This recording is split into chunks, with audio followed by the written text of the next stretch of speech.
అత్యాధునిక labs, international collaborations, advanced placements. మీ dream career ని రీచ్ అవ్వడానికి మీ best choice Godavari global university.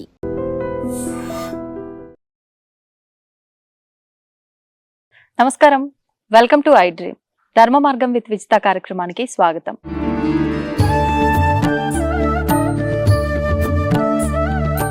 నమస్కారం అండి. జై శ్రీరామమ్మ. జై శ్రీరామ్ అండి. దాదాపు ప్రతి ఒక్కరూ కూడా వారాన్ని బట్టి దేవతారాధన చేస్తూ ఉంటారు నిత్యం. అవునండి. సోమవారం అంటే శివుడికి అని, అట్లా ఒక్కొక్క వారం ఒక్కొక్క భగవంతుడి కోసం కేటాయించబడింది అని చెప్పి విశ్వసిస్తున్నారు. అదే విధంగా ఆరాధన కూడా చేస్తున్నారు. అసలు నిజంగా శాస్త్రంలో ఈ భగవంతుడికి ఈ రోజు ఆరాధన అని చెప్పబడిందా? మనం కరెక్ట్ గానే ఫాలో అవుతున్నామా? వాటన్నిటి గురించి తెలియజేయండి. తప్పకుండా అమ్మ. ప్రతి వారానికి కూడా వారాద్ ఆయుష్యవర్ధనం అని అన్నారు అన్నట్టు. కాలమే భగవంతుడి స్వరూపం కదా మనకు. ఈ వారాలలో ఏమిటి అంటే వారాన్ని స్మరించడం ద్వారా మనకు సంస్కృతంలో వచ్చేసరికి సోమవారం అని ఉన్నది కదండి. ఇందు వాసరే అంటారు. ఇందు అంటే ఏంటిది? చంద్రుడికి సంబంధమైనటువంటి రోజు. మంగళవారాన్ని భౌమవాసరే అంటారు. ఇలా వారానికి అధిష్టాన దేవతలు ఉంటారు అన్నట్టు. ఖచ్చితంగా సోమవారం రోజు పరమేశ్వరుణ్ణి ఆరాధించాలి. శివుడు చంద్రశేఖర చంద్రశేఖర చంద్రశేఖర పాహి మాం, చంద్రశేఖర చంద్రశేఖర చంద్రశేఖర రక్షమాం. అలా పరమేశ్వరుణ్ణి పంచాక్షరి. పంచాక్షరి అంటే నమశివాయ. ఈ నమశివాయ అనేటువంటి మంత్రం ఎక్కడ ఉన్నదంటే ఇది మహామంత్రం. ఎక్కడ ఉన్నది? వేదములో, అందులో కృష్ణ యజుర్వేదములో, శ్రీరుద్రములో. శ్రీరుద్రము కూడా మధ్యలో ఉంటుంది. ఏదైనా కూడా ఒక వస్తువును, చాలా కాస్ట్లీ అయినటువంటి వస్తువును మనం ఎక్కడ దాచిపెడతాం? బీరువాలో దాచిపెడతాం. ఆ బీరువాలో కూడా ఏం చేస్తాం? అందులో ఒక చిన్న లాకర్ ఉంటుంది, అందులో కూడా ఇంకొక చిన్న పర్సులో పెడతాం అన్నట్టు. అట్లా అంత గొప్పనైనటువంటి మంత్రాన్ని, ఈ నమశివ అనేటువంటి మంత్రాన్ని కృష్ణ యజుర్వేదంలో, శ్రీరుద్రంలో, అందులో మధ్యలో ఒక అనువాకం ఉంటుంది. నమ సోమాయ చ రుద్రాయ చ అనేటువంటి అనువాకం ఉంటుంది. అందులో నమ శివాయ శివతరాయ చ.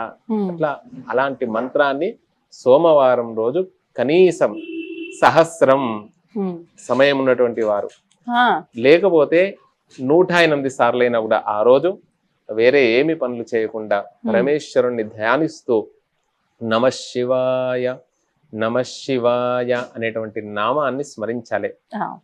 శక్తి ఉన్నటువంటి వారు వైదిక పరంగా రోజు కూడా వైదికులు రుద్రాభిషేకం ఇవన్నీ కూడా నిత్యకృత్యమే. కానీ వారికి ఎవరైతే అవకాశం ఉంటారో వారు దగ్గరలో ఉండేటువంటి శివాలయంలో కానివ్వండి, ఇంట్లోనే ఒక చిన్న శివలింగానికి, అంగుష్టానికంటే ఎక్కువగా లేకుండా ఒక చిన్న శివలింగానికి ఓం నమ శివాయ అని త్రిదళం త్రిగుణాకారం త్రినేత్రంచ త్రియాయుధం త్రిజన్మ పాప సంహారం ఏక బిల్వం శివార్పణం. అలా బిల్వంని సమర్పించడం ద్వారా లక్ష్మీ కటాక్షం లభిస్తుంది.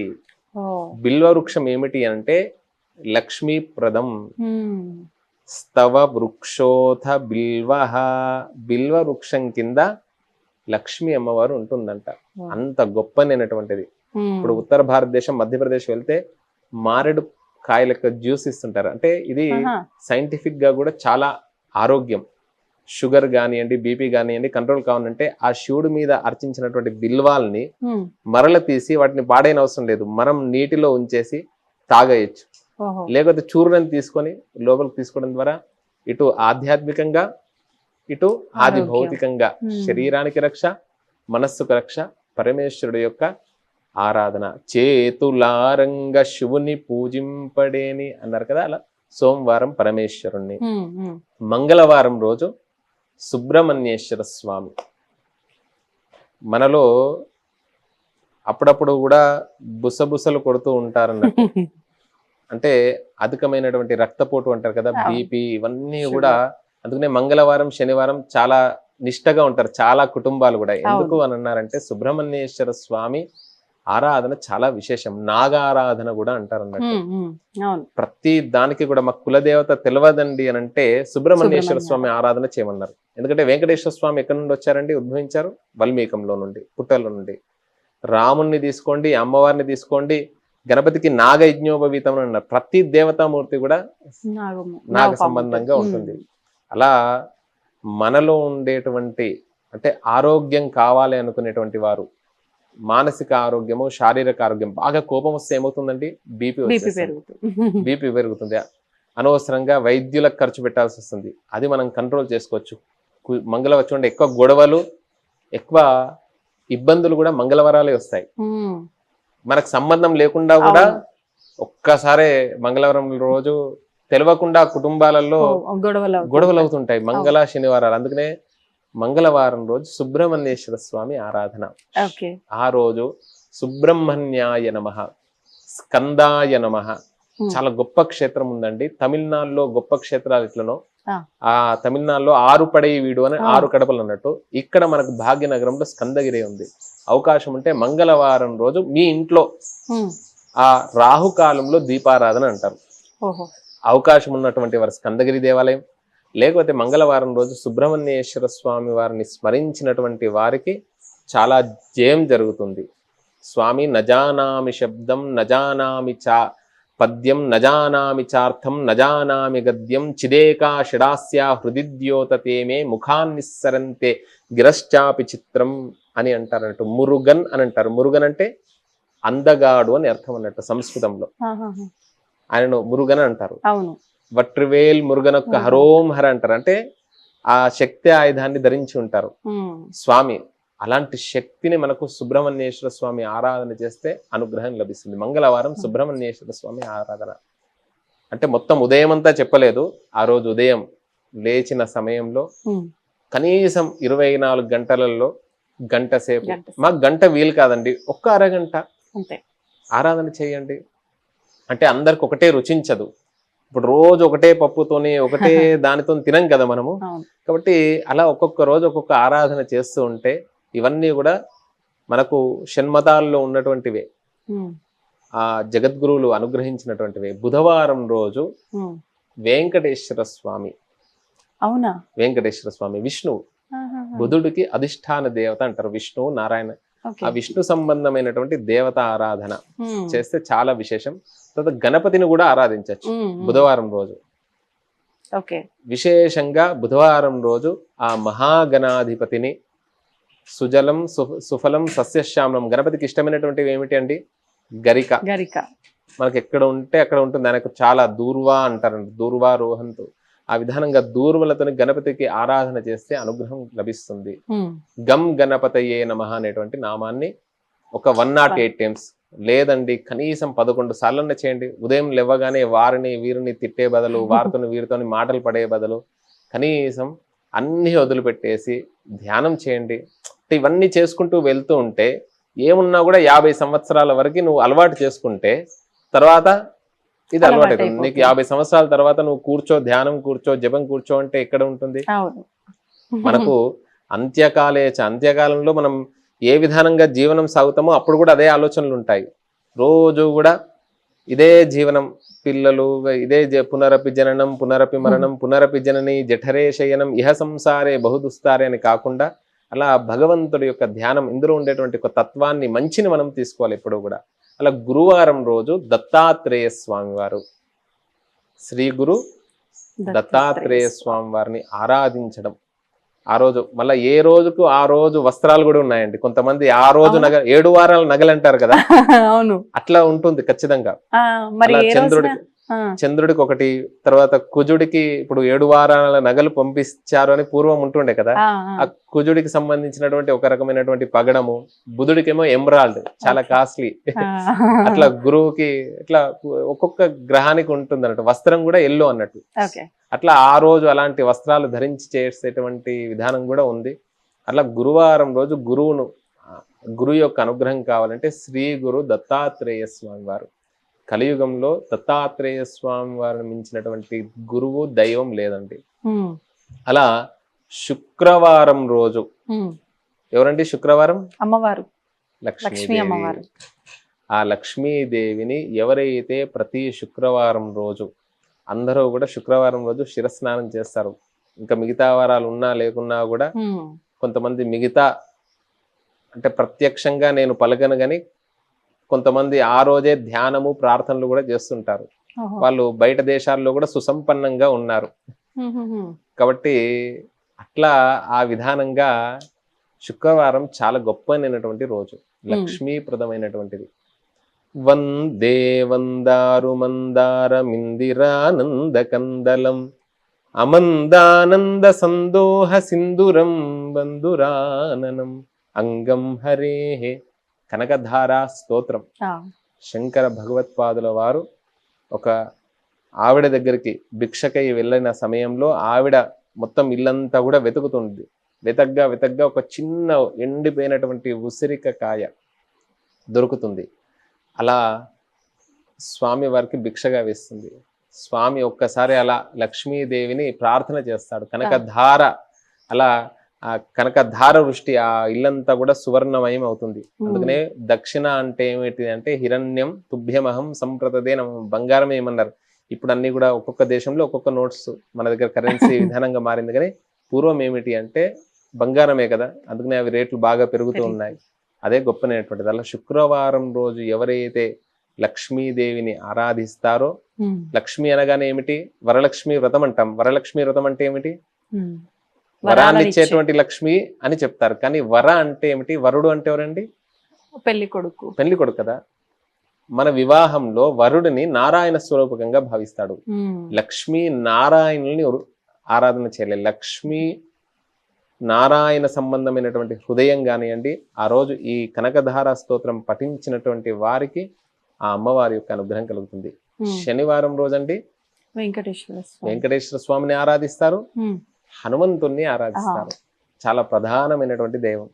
చూడండి, ఆ రోజు రాత్రి అంతా కూడా దేవాలయాలు 1 గంట వరకు కూడా, ఉదయం 2 గంటలకు తీసారంటే రాత్రి వరకు కూడా అన్నిటికంటే ఆ హనుమంతుడి ఆరాధన చాలా విశేషం అండి.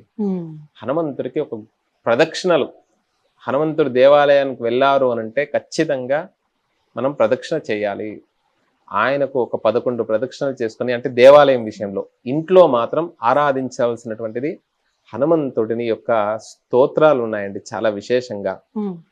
తర్వాత శ్రీమద్ రామాయణంలో శ్రీమద్ సుందరకాండ అనేటువంటిది, అందులో నమోస్తు రామాయ సలక్ష్మణాయ దేవ్యై చ తస్యై జనకాత్మజాయై నమోస్తు రుద్రేంద్ర యమానిలేభ్యో నమోస్తు చంద్రార్క మరుద్గణేభ్య.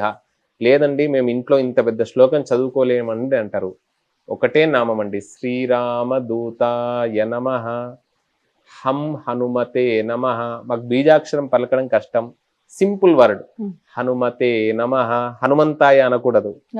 ఇప్పుడు గురు శబ్దానికి వచ్చేసరికి గురవే నమః ఉంటుంది, కృష్ణుడికి వచ్చేసరికి కృష్ణాయ ఉంటుంది, గణేశుడికి వచ్చేసరికి గణేశాయ నమః ఉంటుంది. అంటే గణేశుడికి నమస్కారము. ఎట్లనో మనం కూడా మీకు ఈ వస్తువు ఇస్తున్నా అంటే ఎలా ఉంటుంది, మీకు అంటే అక్కడికి ఆపేస్తే ఎలా ఉంటుంది, మీరు అని ఆపేస్తే మనం ఏం చేస్తున్నాం అంటే మన యొక్క వాక్కు చాలా గొప్పనైనటువంటిది, వ్యాకరణం చాలా గొప్పనైనటువంటిది. హనుమతే నమః అన్నారు. హనుమతే నమః, హనుమతే నమః. ఆ రోజంతా కూడా శనివారం కూడా చాలా ఇబ్బందులు జరుగుతూ ఉంటాయి. అందుకనే అతి బలవంతుడైనటువంటి హనుమంతుడిని ఆరాధన చేయాలి. మనం ఇంట్లోనే ఉన్న దగ్గరనే సింధూరం పెట్టుకోవడము, తర్వాత హనుమంతుడికి ఇష్టమైనటువంటి దాడిమి ఫల నివేదన చేయడము, ఇలా రోజు కూడా మనం తినే ఏదైతే మనం భోజనం చేస్తామో దాన్ని తప్పకుండా శుచిగా స్నానం చేసి మాత్రమే ప్రసాదం మనం వండాలి అని అంటారు అన్నట్టు. అది కూడా మనం వండే ముందు కూడా 2 గింజలు, ఇంతకుముందు పొయ్యిలు ఉంటుంటే దాంట్లో వేస్తుంటది. ఇప్పుడు గ్యాస్ స్టవ్ కాబట్టి అన్నం ఉడికిన తర్వాత ఒక 2 గింజలన్నా కూడా భూమి మీద వేయాలి అని అన్నారు. చివరికి ఛాయ్ తాగుతున్నా సరే ఒక్క నమస్కారం ఏది చేసినా కూడా భగవత్ అర్పితంగా చేయాలి అని అన్నారు. ఇట్లా ఆదివారం వచ్చేసరికి పూర్వం ఏమిటి, ఈరోజు ఆదివారం అంటే సెలవు, కానీ పూర్వం ఏమిటి అంటే ఆదివారాన్ని ఎందుకు ప్రత్యేకంగా చెప్పారు అనంటే ఆ రోజు ఉపాసనకు యోగ్యమైనటువంటిది. ఆ ఉద్దేశంతోనే సెలవు అనేటువంటిది ప్రకటించారు. అందరికీ కూడా ముఖ్యమైనటువంటిది ఆరోగ్యం అండి. మీరు వీక్ అంటే వారం రోజంతా కూడా చాలా ఎనర్జీగా ఉండాలి అని అంటే నిద్ర ఎనర్జీని ఇస్తుంది. కానీ ఆ ఆదివారం ఏ విధానంగా గడుపుతామో మిగతా 5 రోజులు ఆ ప్రభావం ఉంటుంది. ఆ రోజు ఏమాత్రము అంటే ఈ మధుమాంసాలకి దూరంగా ఉండి సూర్య భగవాను ఆరాధించినటువంటి సూర్యోపాసన చేయాలన్నట్టు సూర్య భగవాను ఎవరైతే ఆరాధిస్తారో ఆదిత్య హృదయ స్తోత్రం చేయాల్సినటువంటి వారు ఆదిత్య హృదయ స్తోత్రం, లేకపోతే సూర్యుని ముందర కూర్చొని మెడిటేషన్ అంటారు. అందరికీ కూడా ఏంటిది ప్రాణశక్తి, ఉచ్ఛ్వాస నిశ్వాసాలు అంటారు కదా, మనలో ఉండేటువంటి ప్రాణశక్తిని మనము ఒక ఉత్తేజపరుచుకోవాలి, అంటే గొప్ప ఒక శక్తిని నింపుకోవాలి మిగతా 5 రోజులు పని చేయడానికి. ఆ రోజు ఎవరైతే సూర్యుడిని ఆరాధిస్తారో వారికి అద్భుతమైనటువంటి ఫలితాలండి. అందరు కోరుకునేది ఏంటిదంటే, నేను హాస్పిటల్లో వైద్యశాలల్లో అడుగు వేయకుండా హాయిగా ప్రశాంతంగా ఆరోగ్యంగా వజ్ర అంగం బజరంగ్ అంటారు, అదే శరీరం, అలాంటి అంగంగా నా శరీరం ఉండాలి అని అంటే ఖచ్చితంగా ఆ యోగాసనాలు చేయడం కానివ్వండి, ఆ రోజు మన పనులు మనం కొన్ని చేసుకోవడం కానివ్వండి. అందుకని ఆదివారం పనులకు కూడా పెట్టారు, కానీ దాంతో ముఖ్యంగా దానికంటే ముందుగా సూర్య ఆరాధన అనేటువంటిది చాలా ముఖ్యమైనటువంటిది. ఉదయము సాయంకాలం కూర్చొని ఆ సూర్య భగవాను స్మరించాలి. సాయంకాలం ఆదిత్య హృదయ పారాయణం చేయకూడదు. సాయంకాలం ఏమిటి అని అంటే, ఆదివారం రోజు సాయంకాలం రాహుకాలం ఉంటుంది 4:30 నుండి 6 మధ్యలో. ఎవరైతే దుర్గా స్తోత్రాన్ని కానివ్వండి, హనుమాన్ చాలీసా కానివ్వండి, ఒక్కరు కాదండి సామూహికంగా కలిసి చేసినటువంటి వారికి అతను పూర్ణాయుష్యుడు 120 సంవత్సరాలు అద్భుతంగా జీవిస్తాడు. 100 years గ్యారెంటీ. అట్లా అంత అద్భుతమైనటువంటి విధానంగా మనకు ఈ వారాల యొక్క మాహాత్మ్యాన్ని, నక్షత్రాత్ హరతే పాపం, అందుకనే కాలం ఎప్పుడు తెలుసుకుంటాం మనం? ఉగాది రోజే కదా. అవును, పంచాంగం ఒక్కొక్క వారం ఈ రోజు ఇతను అని మనకు ప్రత్యక్షంగా చెబుతూ ఉంటారు. నక్షత్రాత్ హరతే, నక్షత్రాలకు కూడా మహిమ ఉంది. నక్షత్రం వినడం ద్వారా పాపం హరించబోతుంది. యోగాద్రోగ నివారణం, యోగం చెప్పడం ద్వారా రోగ నివారణ అవుతుంది. కరణాత్ కార్య సిద్ధిశ్చ వారాదాయుష్యవర్ధనం తిథేశ్చ శ్రియమాప్నోతి. 15 తిథులు ఉన్నాయి, పాడ్యమి నుండి పౌర్ణమి వరకు, అమావాస్య వరకు. అలా తిథేశ్చ శ్రియమాప్నోతి అని చెప్పి వారాత్ ఆయుష్యవర్ధనం. ఇట్లా ఏ వారం ఏ రోజు మనం ఏ విధానంగా సాగించాలి అంటే, ఈ ఐ డ్రీమ్స్ ద్వారా అందరూ స్వామి ఈ విధానంగా చెప్పారని చెప్పి ఉదయం నుండి రాత్రి వరకు కాదండి. ఉదయం ఒక అరగంట సేపు నేను చెప్పినటువంటి దేవతా ఆరాధన చేయండి, అద్భుతమైనటువంటి ఫలితాన్ని పొందండి. ఈ ఐ డ్రీమ్స్ మాధ్యమం ద్వారా అందరూ కూడా భారతీయ సనాతన ధర్మం యందు అనురక్తి ఆసక్తి కలిగి వంశాభివృద్ధి, గోత్రాభివృద్ధి, అందరికీ కావాల్సినటువంటిది నెక్స్ట్ జనరేషన్ అని అంటుంటాం కదా. తనకు తాను ఎవరు జీవించరు భారతీయుడు, కాబట్టి తరతరాలు కూడా ఈ విధానంగానే జీవించాలి. భారతీయ సనాతన ధర్మం యొక్క వైశిష్ట్యతను తెలుసుకొని ఒక ఉన్నతమైనటువంటి గమనంతో సహా, మానవ జీవన గమనంతో సహా జీవిత లక్ష్యాన్ని పొందగలరని. జై శ్రీరామ్. జై శ్రీరామ్ అండి, ధన్యవాదాలు. తవ్వుతూనే శివలింగం సరే, దాన్ని అట్లా కప్పేసేయండి, చూపించదండి. Krishna is there. మూర్తి పూజ కాదు, సాక్షాత్ బ్రజేంద్ర నందన భగవాన్ ఉన్నారు మూర్తిలో. ఏమీ ఆశించకుండా ఆరాధించే వాళ్ళు కూడా ఉన్నారా ప్రభుజీ? నిజమైన భక్తి అంటే మనకు తెలియదు కాబట్టి